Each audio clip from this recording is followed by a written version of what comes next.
아침 묵상에 오신 여러분들을 환영하고 축복합니다. 하나님께서 새로운 날을 허락하셨는데요. 새로운 날을 걸면서 새로운 은혜로 오늘 하루 우리 인생을 지킬 줄 믿습니다. 오늘은 우리를 더럽게 하는 것이라는 제목을 가지고 마가복음 7장 14절부터 23절까지 말씀을 좀 살펴봤으면 좋겠습니다. 14절부터 16절까지 말씀 같이 한번 읽어볼까요? 무리를 다시 불러 이르시되 너희는 다 내 말을 듣고 깨달으라. 무엇이든지 밖에서 사람에게로 들어가는 것은 능히 사람을 더럽게 하지 못하되 사람 안에서 나오는 것이 사람을 더럽게 하는 것이니라 하시고. 예수님은 유대인들과 유대 종교 지도자들과 정결 예식에 대한 논쟁을 펼치게 됩니다. 이 사실 정결 예식, 이것은 유대인들의 모든 삶과 행동이 관련되어 있다고 해도 과언이 아닐 정도로 중요한 문제였어요. 왜냐하면 원래 정결법은 유대인들이 혼탁한 세상 속에서 자신을 보호하고 하나님의 선택된 백성으로서의 정체성을 지키기 위해서 만들어진 거예요. 그런 거죠. 가나안 땅에 들어가잖아요. 가나안 땅에 들어와서 우리가 하나님 믿는 백성인데 어떻게 하면 그들과 구별된 삶을 살까? 그들의 문화와 그들의 가치관과 그런 것들로부터 우리가 영향을 받지 않을까? 어떻게 하면 정결한 삶을, 순결한 삶을 살 수 있을까 고민을 하면서 이 정결한 삶, 순결한 삶을 살기 위한 여러 가지 법칙을 만든 거예요. 규칙들을 만든 거예요. 그런데 문제는 이게 점점 시간이 흐르면서 이 정결 예식에 대한 본질이 점점 흐려지면서 자신이 아니라 다른 사람을 판단하고 정죄하는 도구로 많이 쓰여졌기 때문에 이 부분에 대해서 예수님이 지적을 한 거죠. 특별히 이 정결 예식 중에는 음식에 대한 것들이 많아요. 그래서 어떤 음식은 먹어도 되고 어떤 음식은 먹으면 안 되고 또 음식을 먹을 때는 어떻게 먹고 이런 규정들이 굉장히 많습니다. 그런데 예수님의 제자들이 이 규정을 어겨요. 손을 씻지 않고 먹었어요. 이것들로 인해서 비판하자 정결 예식에 대한 논쟁을 예수님께서 그들과 하게 된 거예요. 그런 다음에 무리를 모아놓고 다시 한번 가르칩니다. 가르칠 때 뭐라고 했냐면 무리를 다시 불러 이르시되 너희는 내 말을 듣고 깨달아라. 무엇이든지 밖에서 사람에게로 들어가는 것은 능히 사람을 더럽게 하지 못하되 사람 안에서 나오는 것이 사람을 더럽게 하느니라. 그럼 이게 무슨 의미일까요? 이게 어떤 의미냐면 사람들이 내가 정결해지기 위해서 순결해지기 위해서 어떤 음식을 먹어야 되고 어떤 음식을 먹으면 안 되고 이런 외부적인 형식적인 것들, 외적인 형식에 초점을 맞춰서 이야기하는데 결국에 중요한 건 그게 아니라는 거예요. 중요한 건 우리의 내면의 상태라는 거예요. 그 당시에 유대인들은 여러 가지 법칙들과 규칙들을 만들어서 외적 형식을 통해서 순결해지게 삶을 살려고 그랬어요. 근데 정말 중요한 건 그런 게 아니라 내면의 상태라는 거예요.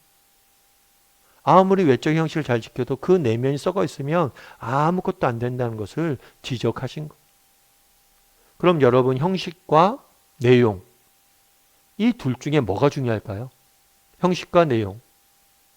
사실 형식을 무시하는 경우도 있는데 저는 그렇게 생각하지 않아요. 형식도 중요합니다. 예를 들면 그런 거겠죠. 요즘 예를 들면 그런 거예요.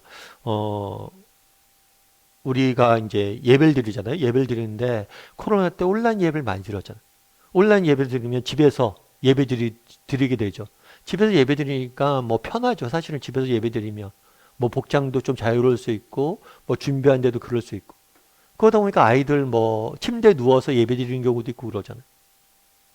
여러분 침대에 그러긴 하더라고요. 우리 집사님들도 애들 침대에 예배 드려서 야 침대에서 누워서 예배 드리면 예배가 드려지냐?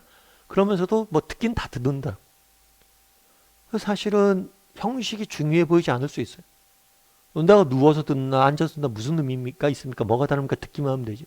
그럴 수 있는데 그렇지만은 않아요. 여러분 우리가 온라인으로 예배 드릴 때와 현장 예배 드릴 때 다르죠. 왜 달라요? 현장에서 예배 드리기 위해서는 예배를 준비해야 돼요. 정말 예배 드리기 1시간 전부터 정말 준비하고 예배장에 찾아가고 그런 수고들이 있는 거예요. 여러분 정말 형식을 무시하면 안 됩니다.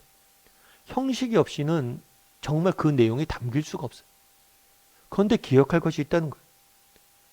형식이 중요하지만 형식보다 중요한 건 뭐예요? 더 중요한 건 마음이라는 거예요. 예배 드립니다. 정말 예배 드려요. 나와서 앉아 있어요. 그런데 예배를 드리지만 마음은 딴 데 가 있어요. 생각은 딴 데 가 있어요. 그렇다면 그건 진정한 예배가 아니겠죠. 어쩌면 그날의 유대인들은 이 형식에 초점을 맞추고 있었어요. 그런데 더 중요한 건 마음이다. 내용이다. 이 말씀을 예수님께서는 지적하고 있는 거예요. 여러분, 그런 면에서 우리도 한번 점검해 봐야 돼요. 나의 형식과 나의 마음. 예전에 한번 그런 일이 있었어요. 같이 이제 사역하고 있는 이제 목회자들, 이제 그 전에 제가 이제 개척하기 전에 국제제자훈련 사역을 했는데, 국제제자훈련에서 함께 사역하는 이제 목회자들이 있는데, 한 번은 후배 목회자가 있어요. 후배 목회자가 있는데 뭘 달고 왔냐면 이렇게 카네이션을 달고 왔어요. 야, 너 왜 카네이션을 달고 왔냐 그랬더니만, 걔 이제 애가 셋이 있는데 큰 애가 처음 유치원을 간 거예요. 처음 유치원을 가서 큰 애가 처음으로 카네이션이라는 걸 만들어 왔다고. 그래갖고 너무 이렇게 가슴에 달고 왔더라고요. 뭐 아이들이 만든 카네이션이 뭐 대단한 모양을 있거나 대단히 뭐 아름답거나 그러진 않죠. 그런데도 그게 귀해서 그런 거죠. 왜 그러면 그렇게 자랑스럽게 달고 다녀요? 처음 만들어준 카네이션으로 달고 왔더라고요. 그 아이의 마음 때문이죠. 정말 아이를 이렇게 생각해주는 부모의 이제 어버이날하고 감사를 표현하는 그 마음이 기쁜 거잖아요. 그 카네이션이 대단한 게 아니에요. 그 카네이션의 형식에 마음이 담겼지만 이 마음을 훨씬 더 기뻐하는 거잖아요. 한 번은 저도 그런 적이 있어요. 우리 아이들이 이제 명절 때가 되면 부모님한테 이제 선물을, 여기저기 가서 이제 세뱃돈을 받잖아요. 근데 좀 세뱃돈을 좀 많이 받은 해가 있었어요. 그런데 그 세뱃돈 많이 받아서 자기 딴에는 이렇게 좀 돈도 많이 생겼으니까 효도하겠다고 이렇게 저희 부모님들한테 저희 선물을 사온 거예요. 선물 사왔는데 너무 비싼 걸 사온 거예요.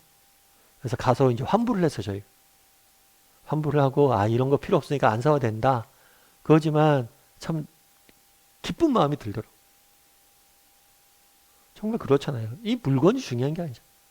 그 마음이죠. 하나님도 마찬가지라는 거예요. 하나님도 정말 우리의 마음을 받기를 원합니다. 그런데 이 마음을 받기 위해서 뭐도 필요한 거예요? 형식도 필요한 거예요. 그래서 정말 우리가 정말 그날에 예수님께서 얘기한 거예요. 이 정결, 내가 순결한 삶을 살려는 너희의 마음은 이것 자체는 나쁜 게 아니죠.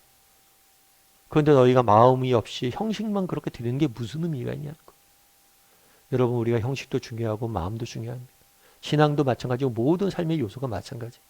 그래서 나는 얼마나 균형이 잡혀져 있는지, 형식 없는 마음만 있지는 않은지, 아니면 마음 없는 형식만 있지는 않은지, 정말 형식 면에서나 마음 면에서나 정말 하나님이 기뻐하시는 그런 신앙생활을 하려고자 노력할 줄 아는 저나 여러분이 되었으면 좋겠고, 또 대인관계나 삶을 살아감에 있어서도 늘 형식과 내용이 일관성을 갖기 위해 노력할 줄 아는 저나 여러분이 되기를 주님의 이름으로 소원합니다.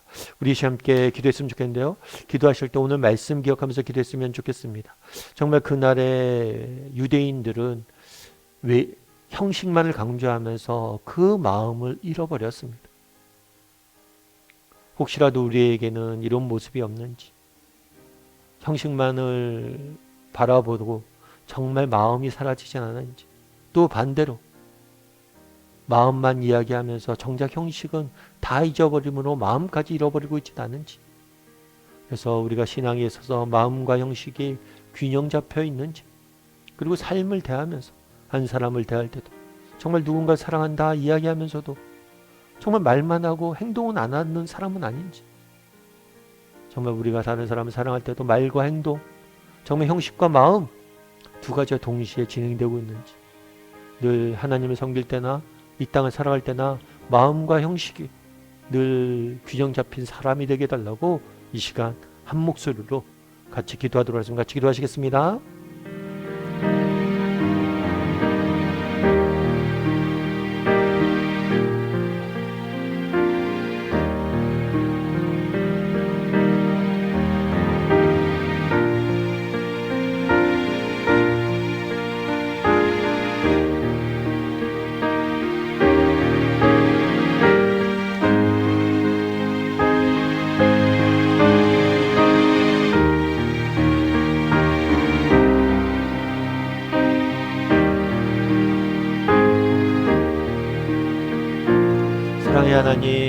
그날에 정말 예수님께서 정결과 관련된 말씀을 나눕니다. 정말 우리를 더럽게 하는 것은 겉에서 들어오는 게 아니라 너희 안에서 나오는 것이다 라고 말씀하십니다. 정말 내용과 형식, 정말 우리 내면의 상태가, 우리의 마음이 얼마나 중요한지를 강조하고 계십니다.